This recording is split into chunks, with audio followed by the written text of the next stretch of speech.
Allianz Premiership Women's Rugby returned with 4 blockbuster games after a pause for the Six Nations. A host of international stars were at Stonex Stadium as Saracens welcomed Sale Sharks. Third-placed Exeter travelled to West London to face sixth-placed Trailfinders, while Harlequins and Leicester battled it out at the Stoop. But we begin with leaders Gloucester-Hartpury, who were hoping to remain unbeaten against Loughborough Lightning.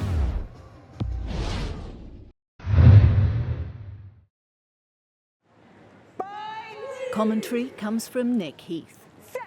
Well, Franklin's Gardens is looking beautiful in the Sunday sunshine.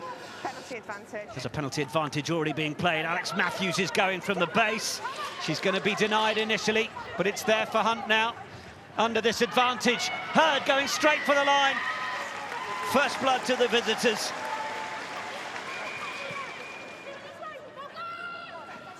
Lightning need to be able to find a similar way through, and who else is going to give them that than Emily Scarrett? And then the quick pick and go. Try time, Laura Keats.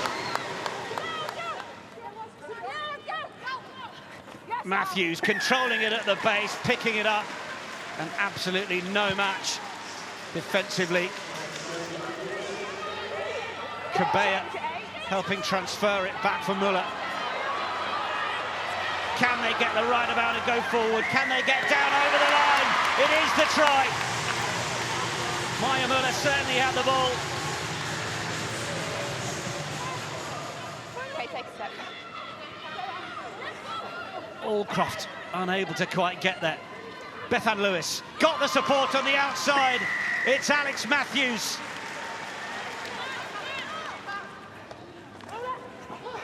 Offload off the floor. Still Loughborough Lightning managed to shut the door. Gloucester-Hartpury having to work really hard for this score, but it's there for Hunt. It's brilliant from the scrum half. This time they're going to break to the left, and it's just Matthews, and it's just too easy for Gloucester-Hartpury. Matthews to Hurd. They've got 4 tries between them. This is trucking very nicely towards the line from a Lightning perspective, and they're down, and it is try number 3. Second for the hooker, Maya Muller. Okay, she's on the side. Hurd into the 22. Then a bit more depth, then the tip on. It's just absolutely opening up here for Gloucester-Hartpury. Laura Delgado.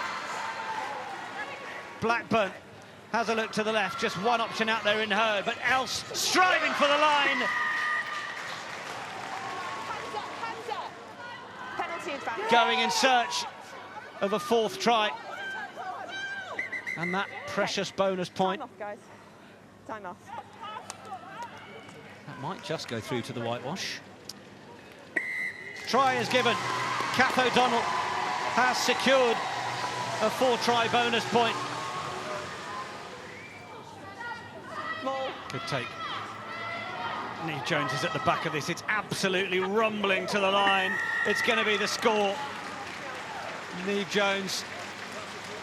It's 14 wins from 14. Loughborough Lightning 26, Gloucester-Hartpury 61. I think today our scrums were unbelievable. I think without our front 5 in this heat, I don't know how they did it, but we've got a lot to work on. I think our defence, our fold, let's get off the line, and especially our line-outs, that's not where our standards are. So I think we've got a lot to work on this week, because we just want to keep pushing, keep getting better.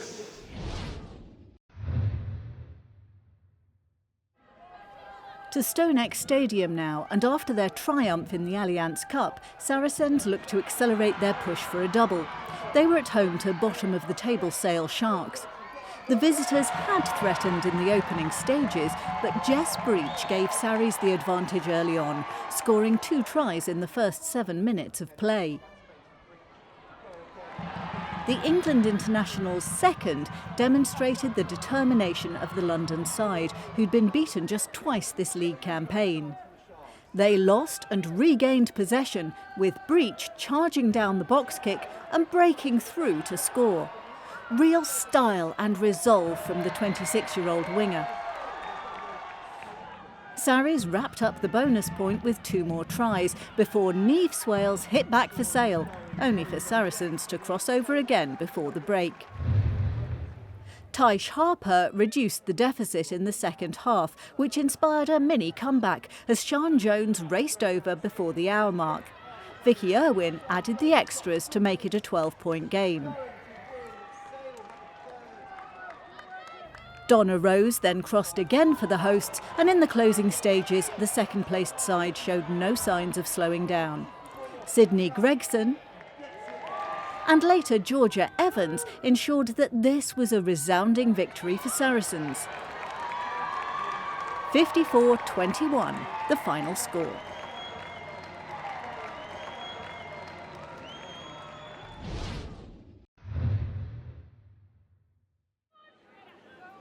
To West London next, where Trailfinders were seeking their 5th win of the season against an Exeter Chiefs side targeting a place in the semi-finals. And fresh from Six Nations duty, Clearna Maloney got first points on the board for the visitors. The Chiefs extended their lead in the first half, Harriet Miller-Mills finding Maisie Allen, who bundled over.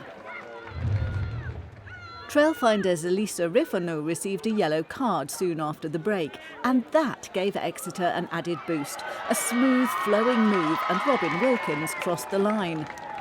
Before another spell of fine teamwork saw Ellie Sinclair get their 4th of the game, which secured the bonus point. The hosts were yet to get off the mark as the Chiefs continued to boss the match. Their motivation had been ramped up with the return of Allianz Premiership Women's Rugby, and their quest for a place in the semis was empowering their efforts. They were looking invincible. The West Country side had won the reverse fixture 38-19. This seemed set to be an even more compelling victory. Maloney had secured her brace, and here Niamh Orchard finished off the scoring for Exeter. It was a performance of confidence and quality from the visitors. And though Abby Dow, who was immense on the international stage, struck twice late on for Trailfinders, Exeter Chiefs won by 40 points to 10. And that guaranteed them a place in the top 4.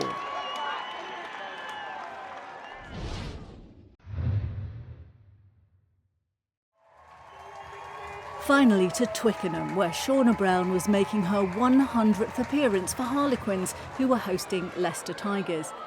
And the Quins stalwart capped her century with a try.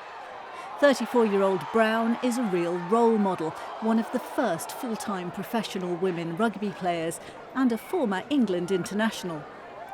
Amy Lezelle had already crossed over for the hosts, making this a strong start for Harlequins on their first match back at the Stoop since February.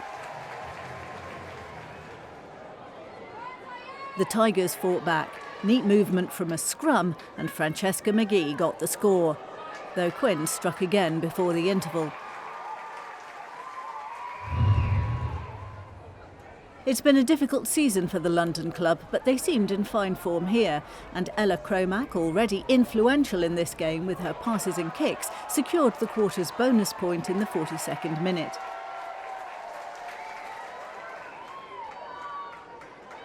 McGee responded for the visitors, yet Leicester were outplayed here. Danelle Lochner extended the hosts' lead with her first try for the club. The South African prop joined Quins last November. Izzy Mayhew added another, but the quarters still weren't done. Emily Scott left the Tigers in her wake as she stormed upfield, finding Asesehele, another Springbok in the Harlequin side, who clinched the deal for a 47-12 victory.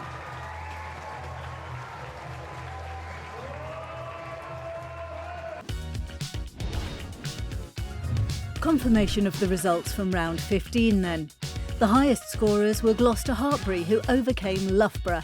Both sides sealed bonus points, as did Sarries, Quins and Chiefs with their victories.